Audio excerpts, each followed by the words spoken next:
Hello, this is Asamatine. Yesterday we finished clearing out the house, so let's take one last tour. It still hasn't been cleaned yet, but it is as empty as we're going to make it. Okay, so here we have our wonderful driveway. That's my rental car. 3-car garage. We used to have a basketball hoop there. That's the window of my mother's office. All right.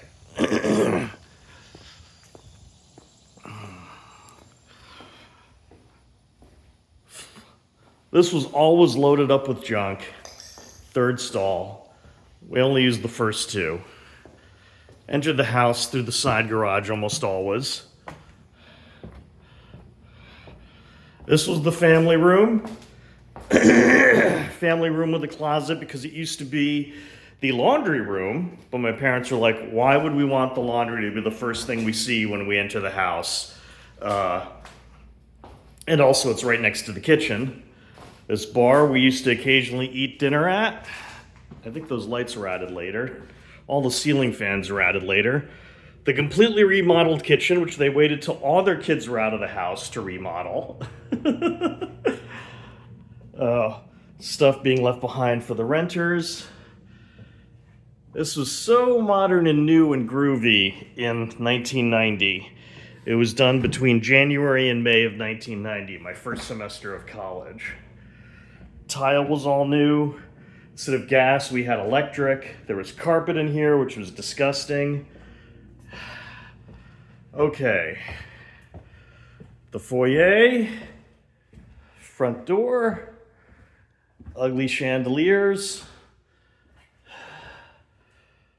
Let's take a peek into the guest bath. Oh, my mom loved wallpaper, which was big in the 70s and 80s.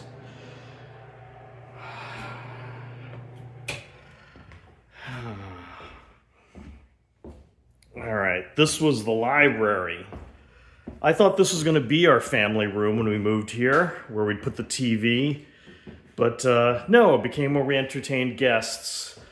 It was named the library because of those built-in bookshelves. And then my mom bought $5,000 when we donated all the books. There were 5,000 books in this house. We could have opened our own bookstore. So this is the living room with the fireplace. This is where we entertained pretty much only ever at Thanksgiving because it's so giganto. You know, we had the grand piano, baby grand there that no one ever played. Oh, wonderful drapes.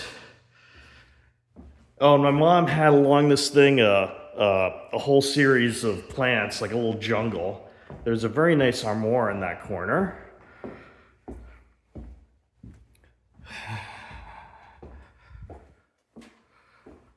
Into the dining room. Lots of china in there. Sort of ugly chandelier.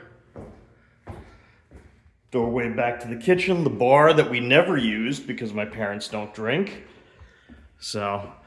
And the living room had no overhead lighting in it. Just we had to put lamps galore on tables and stuff. Okay, now we're going up the main stairwell.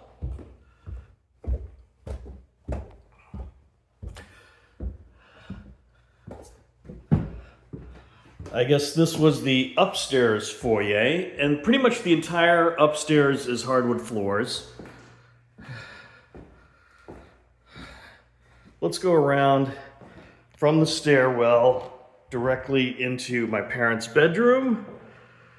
I think they thought this was the master bedroom because of this giganto walk-in closet.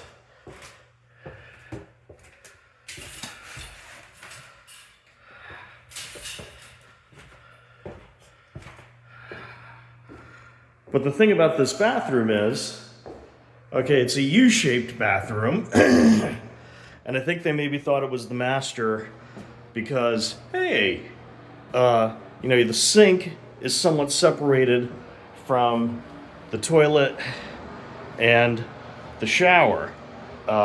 So someone could be bathing or answering Mother Nature's call while another person's brushing their teeth or shaving. But the interesting thing is, this is my parents' bedroom. This U-shaped bathroom is connected to 2 bedrooms. But we use this bedroom as the upstairs TV room. It is a bedroom because it has a closet.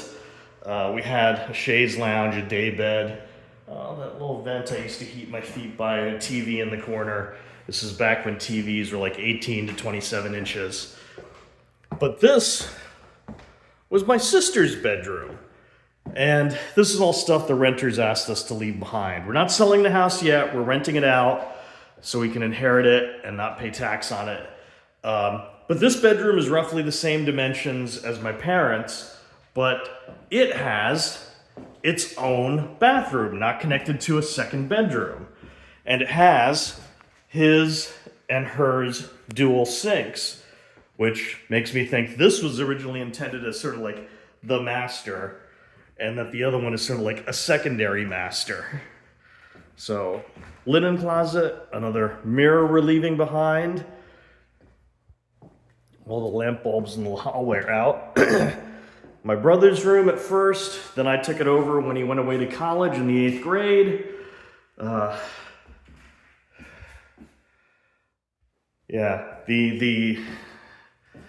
These were left behind for the renters. Again, no overhead light in this room. You had to put lamps in everywhere.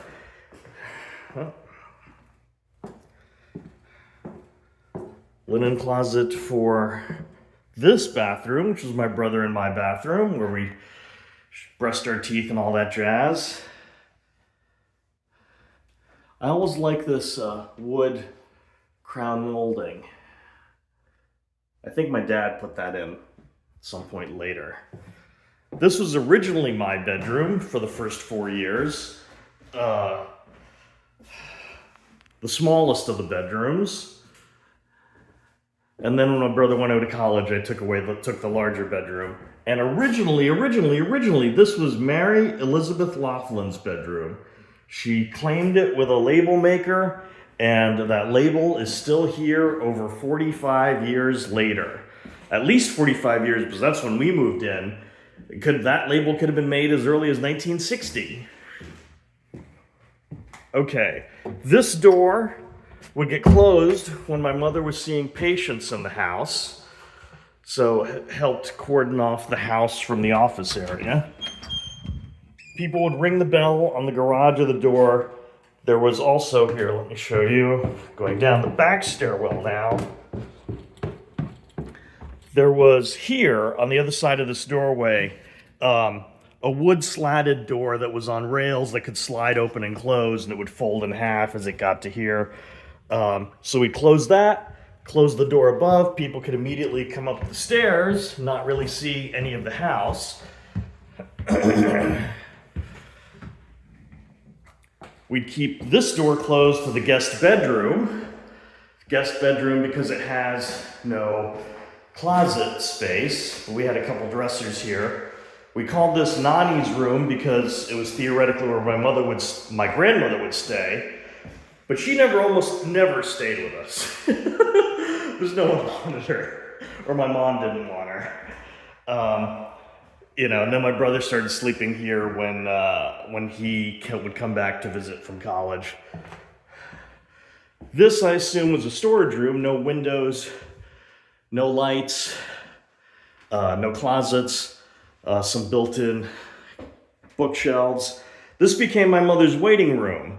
Obviously, there's more light in here, but we had a series of chairs along this side and this side, slanted roof, partly from the roof of the house. So, and then this was filled up with games, which were all incomplete. And we intended to donate these to charity, but they never came to pick them up. This was my mother's office. This was mostly as it was. There was a coffee table here, and she would sit and talk to people, talk to kids. There was a desk over there and a couple of bookcases. I assume that this ultra-large room was intended as sort of like an upstairs family room or something, or upstairs living room, because this isn't really a closet. I mean, you could put some stuff in there, but And then looking down onto the driveway area from this window, or you could look into the backyard. Often deer would be in the backyard more recently than there had been before. And now one last thing, we're gonna go back through the house, back through this hallway. The house is basically like one big circle.